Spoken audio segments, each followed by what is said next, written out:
Hey guys, Chicago injury lawyer Scott DeSalvo here, shooting another video for you on this kind of cold, kind of dreary day. I'm gonna level with you. My back hurts a little bit. I have a tiny little house that looked like a forest preserve, so I bought a reciprocating saw, a Sawzall, and got pruning blades from Harbor Freight, and I cut a ton of bushes down. And of course, like an idiot, I bend over at the waist instead of squatting down, and as a result, I got a backache. Not a serious one, just a little reminder that I'm not a teenager anymore. I'll bet a lot of you folks can, simpatico over here. We understand each other. It's so funny how you take your body for granted when you're a little bit younger, and then you get to that age where if you're doing work bent over, they always tell you bend at the knees, not at the waist. I've heard that 1,000 times. I represent a million people with back injuries, and what do? Bend over at the waist like a dummy. Anyway, I only did a couple hours of work yesterday, but it was, cutting all these giant bushes down. Some of them were the size of trees.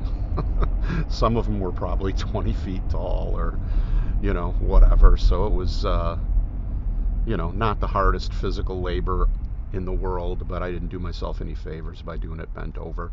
But anyway, I'm on my way into work, and it occurred to me that an issue came up with one of my clients recently, and this is good information. So the topic of this video is, what is open medical in a workers' comp, and should I get open medical or a lump sum for future medical? So that's the topic. So what am I talking about? I'm talking about in a workers' comp case, if you have a permanent injury and your case is ready to settle because you've hit MMI, meaning maximum medical improvement, meaning you're better. You're not going to get any better, they don't believe, than you are now, and maybe you can return to work, maybe you can't, whatever it is, right? But because you've reached MMI, the defense wants to settle the case, which is their right. They could go in front of the judge and insist that it happens. As long as you don't have an immediate surgery pending, then the judge would probably continue the case. But that's pretty much the rule in workers' comp. When you hit MMI, and if you're able to go to work and you're at work, I like to wait at least 3 months when somebody who got hurt at work returns to work. I want you to be there at least 3 months to make sure that you can do the job and you're okay. And that no other problems surface in the part of the body that got hurt. But if it's not a serious injury, we can settle it sooner than that. But, better safe than sorry, because once a case closes out, that's it. So what am I talking about open medical? Well, if you have a workers' comp case and you're going to settle it, as you probably learned in my other videos, while your workers' comp case is open, the workers' comp insurance company is supposed to pay your medical bills for treatment related to the injury, right? And they're supposed to pay it as it comes up. So what happens after the case settles and you have future surgery? Well, then you have two options. One is open medical, the other one is a lump sum payment for medical, right?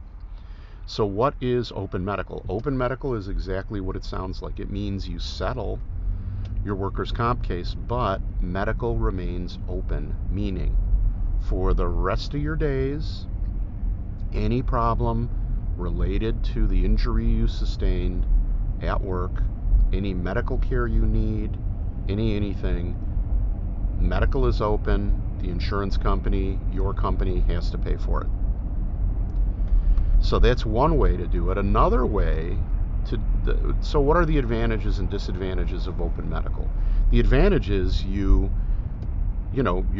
any problems spring up, or any surgeries you're going to need in the future, or treatment you need that's ongoing, it's going to be covered. You're not going to go out of pocket. The downside is the insurance company or your employer can screw around with it, right? They can mess around with it. Or if the insurance company and your employer goes out of business, it becomes a real headache. And so then you really aren't getting anything for it. The other thing is, what if you never need the surgery or the future medical care? Then you got a concession in settlement or in your arbitrator's decision at the commission that doesn't really provide you any value. So that leads into the second thing, which is a lump sum payment for future medical. So this is a popular option for a lot of people because it puts more money in your pocket. So instead of keeping medical open when your case settles, the whole case gets settled, but a special additional amount of money gets set aside for you, and you get the money.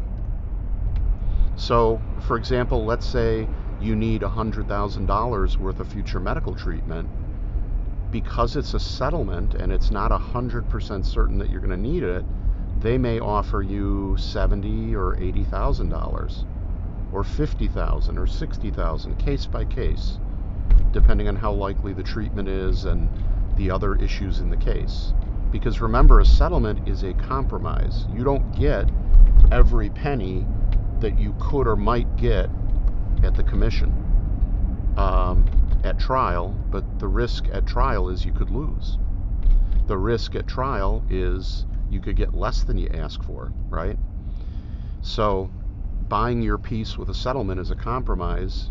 They pay a little more than they want to. You're getting a little less than you want to, and that's how the peace is made, right? That's how settlements occur. And so $100,000 in medical care that you need in the future goes down to, let's say, $75,000. But here's the cool thing about that. That's $75,000 in your pocket, not some speculative, if I need it in the future, they'll pay for it, right? If they go out of business, they might not ever pay for it. I might be on the hook. And so people who are very, a bird in the hand is worth two in the bush, or people who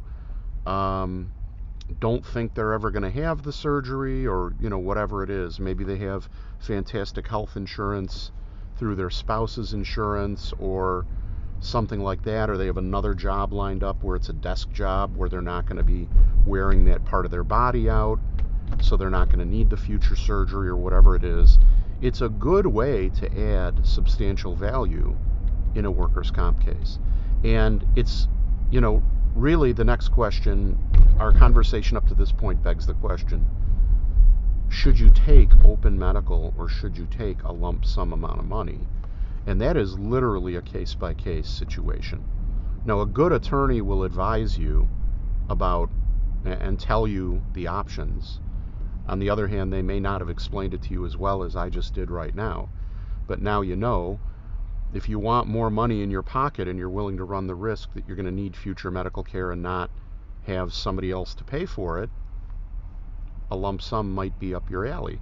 If you are skeptical and you think you're going to need a ton of future medical treatment, even more than your doctors think you will, then keeping medical open might be the better move, right?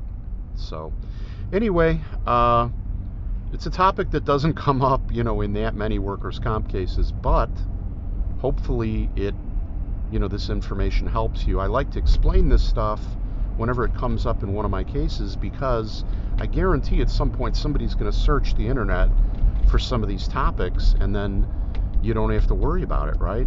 The only other caveat I'll share with you is that I'm a Illinois injury lawyer, right? I'm an injury lawyer in Chicago. Even though I do represent people all over the country, the way I do it is I co-counsel with local counsel, so it's legal for me to represent you. And I co-counsel with local counsel in your state, and then they're familiar with all the local rules and procedures and how things go, and this way we have answers when we need them. The cool thing is it doesn't cost you any more money. You pay one attorney's fee, and that attorney and I have a fee division. It's usually 2/3 to them, 1/3 to me, because they're there working on the case on a day-to-day basis, and they're familiar with the local law, not me. So that's just sort of like the industry standard. Sometimes it's 50-50. Sometimes in a state where the workers' comp law is really hard and the lawyers have a hard time making a living, I'll agree to a less of a division. And in fact, in states where it's actually not legal for certain states, like for example New Mexico. If you got hurt in New Mexico, there's other states like this too, but I'm just using New Mexico because it's a recent example. In New Mexico, I had a guy who was hurt really bad, and I researched the law in New Mexico, and they're not allowed to share attorney's fees with a referring attorney, or they're not allowed to co-counsel with an attorney not licensed in their state, where the attorney gets a fee. So I still helped the guy. I still found the guy a lawyer and got him hooked up, and they're representing him. But you know, it's for free. But I like to put my money where my mouth is. Now, you know, the flip side of that is, geez, I'm a busy guy. A lot of people calling me for advice, and I do need to make a living. So if you know anybody who needs a lawyer, needs legal advice, please ask them to call me. Free consultation, free conversation. 312-500-4500, 312-500-4500. You can call that number anytime, night or day. Or if you're not ready to talk to a lawyer, you can check out my website. It is packed with great information. Or you can subscribe to me on YouTube. You just hit the subscribe button under this video, and you get, if you hit the bell, you get notice of any of my new videos. But if you're not ready to talk to a lawyer, I have the case cash calculator. Tells you what the value of your case might be, or the good case calculator tells you whether you might have a good case or you might have a challenging case. The cool thing about all of these is none of them are difficult to use. They literally, it's like 7 multiple choice questions and you get your answer. It is killer information that anyone who's been injured ought to have, and it's tailored to your case, your situation, not everybody else's. And the cool thing is no lawyer. 100% free, fast and easy to use. Links for both of those tools in the description. Finally, if you enjoy the video and the help and the tools and the information and the videos I make for free for injured people, and you have some degree of kindness and love and gratitude in your heart, and you wouldn't mind helping me out, I need as many positive 5-star reviews on Google as I can possibly get, because that really influences people when they're making a hiring decision about a lawyer, right? So I'm a small firm. I don't, do big advertising on TV, and I don't own every billboard on the expressway like some of these mills do. But on the other hand, I actually represent my clients. I actually talk to my clients. I actually help my clients. A lot of these big firms, you never talk to a lawyer. You get assigned a non-attorney, non-paralegal case manager, and that case manager gets no guidance from an attorney. So they're doing stuff on your case, and you have to pray to God you got a good one. But anyway, it's not how it works in my office. So my point is, I need as many good reviews because I'm competing against these advertising behemoths, tons of out-of-staters in Chicagoland trying to snatch up all the cases, and they're doing a good job of it, but they're literally spending millions of dollars a year on TV ads. Hard to compete with that. You can help me with Google ads, so easy to do. Link in the description. Cut and paste that into your web browser, on your phone, your tablet, or your computer. Click 5 stars, leave a kind word, hit submit. Takes you 5 or 10 seconds. Easy for you, invaluable favor to me that I would really appreciate. So anyway, I will shut up now. I hope you and your family are doing well. And if you know anyone who needs a lawyer or needs help, please do not hesitate to give me a call. 312-500-4500. That's not my office line. It's my line that gets picked up 24 hours a day. 312-500-4500. Thanks so much for watching. Hope this information helped you. Take care.